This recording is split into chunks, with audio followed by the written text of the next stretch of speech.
Gold and recovery suit അതെന്നാൽ എന്താണ്? അതിന് വൈഫിന് എന്തെല്ലാം ക്ലെയിംസ് ആണ് ചെയ്യാൻ പറ്റുന്നത്?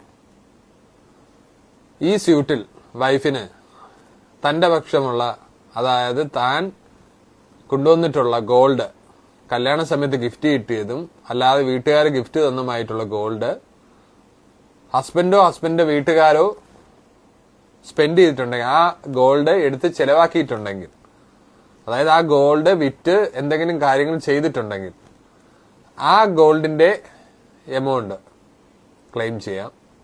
അതായത് എത്ര പവനാണോ ചെലവാക്കിയത് ആ അത്രയും പവൻ ക്ലെയിം ചെയ്യാം.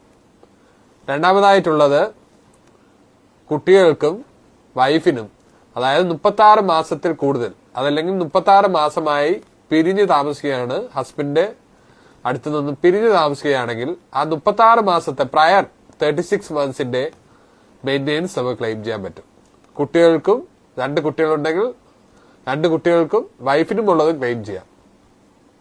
മൂന്നാമതായി മെന്റൽ ആഗ്നി, അതായത് വൈഫ് ഇത്രയും നാളായി നേരിട്ട മെന്റൽ ആഗ്നിക്കും ഒരു എമൗണ്ട് കോടതിയിൽ നിന്നും ക്ലെയിം ചെയ്യാവുന്നതാണ്.